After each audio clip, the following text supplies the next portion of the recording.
ఇప్పుడు ముద్రగడ పద్మనాభం గారు ఒక ఐకాన్ కదా వాళ్ళ దృష్టిలో. కాపు ఉద్యమ పోరాటం చేశాడు కదా కదా. అవును. కాబట్టి ఆయనకి గౌరవం ఇద్దాం అనుకున్నాడు ఓకే పవన్ కళ్యాణ్. ఆ గౌరవం నువ్వెవడరా నా గౌరవం ఇస్తాం కానీ నిలబెట్టుకోలేదు ఆయన.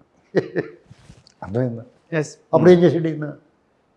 మీకు దండమండి, నాకు సలహాలు కాదు, సహకరించండి, అవును నేను యుద్ధం చేస్తున్నాను, ఆయుధ సంపత్తిగా మారండి, అంతేగాని శల్య సారథ్యం చేయకండి. ఇప్పుడు కర్ణుడికి శల్యుడు సారథ్యం చేస్తాడు, మంచి బాణం ఎత్తడానికి వేసేవాళ్ళు అంటూ ఉంటాడు.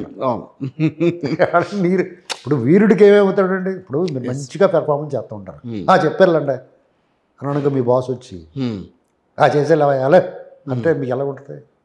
అలా చేస్తున్నారు అతన్ని. అలాంటి పరిస్థితుల్లో శల్య సారథ్యం చేయొద్దండి అన్నాడు. అలాగని పవన్ కళ్యాణ్ గారు ఏం సరెండర్ అయిపోలేదు. ఈ రాజకీయ పార్టీతో మనం కలిసి వెళ్తున్నాం, సహకారం ఉంటుంది, సంఘర్షణ ఉంటుంది, రెండు ఉంటాయి. ఇది మెయిన్ పాయింట్. ఎప్పుడు అవసరమైతే అప్పుడు సహకరిస్తాం, ఎప్పుడు విభేదించాలంటే విభేదించాల్సి వచ్చినప్పుడు సంఘర్షణ కూడా ఉంటుందని చెప్పాడు ఆయన. తప్పే ఉంది? ఇప్పుడు అన్నీ నచ్చాలని రూల్ ఏముంది? ఒక రెండు రాజకీయ పార్టీలుగా ఎవరి అజెండా వాళ్ళకు ఉంటుంది, వాళ్ళ అజెండా ఆ అజెండా మీరు వెళ్ళినప్పుడు డెఫినెట్గా సంఘర్షణ ఉంటుంది. అర్థమైందండి? అతను బట్టలు చదువుకుండా లేట్ అవుతుంది అనుకోండి, నడే టైం అయిందని చెప్పి గబగబా ఎత్తేస్తారన్నమాట.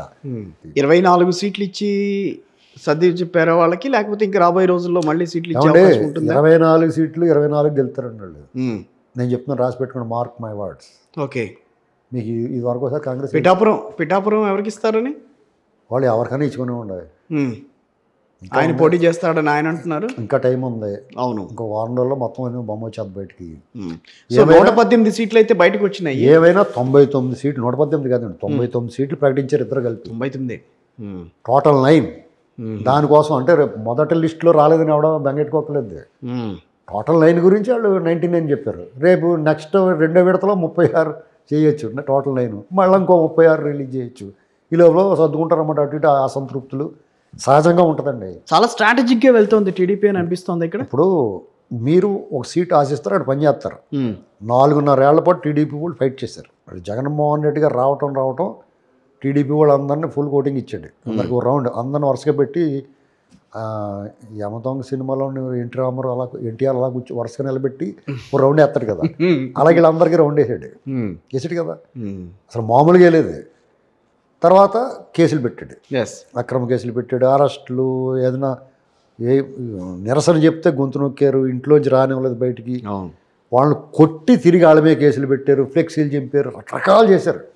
58 నెలల పాటు టీడీపీ వాళ్ళు ఏపుడు వేసేసారు. ఇలాంటి పరిస్థితుల్లో అక్కడ డబ్బు ఖర్చు పెట్టినాడు, ఒక ఇన్ఛార్జ్ ఉంటాడు, ఎవరొకరు డబ్బు ఖర్చు పెట్టుకుంటాడు, పార్టీ కోసం పనిచేస్తాడు.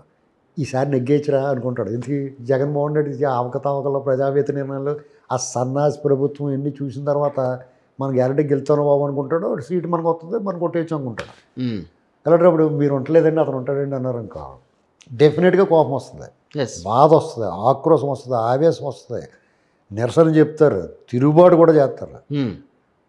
ఎప్పుడు కూడా ఒక మార్పుని ముందు వ్యతిరేకిస్తారు, ఓకే, తర్వాత విమర్శిస్తారు, తర్వాత చచ్చినట్టు ఫాలో అవుతారు. ఇది నా మాట కాదండి. అంటే కాల్పనిక సాహిత్యంలో అగ్రగణ్యుడు, నెంబర్ 1 రచయిత, విజయానికి 10 మెట్లు లాంటి ప్రజల్ని చైతన్యపరిచి జీవిత పాఠాలు చెప్పి యండమూరి వీరేంద్రనాథ్ గారు ఒక నవల రాశాడు. కాల్పనిక కథ, కాల్పనిక సాహిత్యంలో నెంబర్ 1 ఆయన. ఫిక్షన్ ఓకే, అతను కూడా ఎత్తాడు ఆయన. పాపులర్ సాహిత్యం అంతా కూడా ఆయన, మల్లాది వెంకటకృష్ణమూర్తి గారు, ఇలాంటి వాళ్ళు నవలు చదివితే మీకు చాలా అవగాహన ఉంటుంది. అంటే ఎన్నో చదివే కానీ ఇంకా యండమూరి గారు టచ్ చేయలేదు. టచ్ చేయండి ఇప్పుడన్నా సరే. జీవితం గురించి వాళ్ళు ఇంకో కోణంలో చూసారు, మనం చూసి కోణం కాకుండా. ఓకే, మల్లాది వెంకటకృష్ణమూర్తి గారు అయితే టచ్ ఆఫ్ హ్యూమర్ నాకు చాలా ఇష్టమైనంటే. ఎందుకంటే టచ్ ప్రతి దాంట్లో కూడా హ్యూమర్ టచ్ చేస్తాను నేను. అలాగే యండమూరి వీరేంద్రనాథ్ గారు ఉత్సుకత, చదువుతుంటే ఇంకా చదవాలని అనిపిస్తుంది, ఇవన్నీ జొనిపిస్తారు వాళ్ళు. అది గాడ్స్ గిఫ్ట్ అండి, అందరికీ రాదు. మనం రాయాలనుకుంటే రాయలేము. అలాగే మధుబాబు గారు అని ఉంటారు, ఆయన ఈ డిటెక్టివ్ వాటిల్లో కూడా అలా కొంతమంది మనం అవి చదువుకోవాలి. అవి చదివితే మనకు జీవితంలో కొంత కొన్ని సంఘటనలు మనం ఎప్పుడో 30 ఏళ్ళ క్రితం చదివింది ఇప్పుడు ఎదురవుతూ ఉంటాయి. అవును, డెఫినెట్గా అలాగా ఈ మార్పు అంగీకరిస్తారు.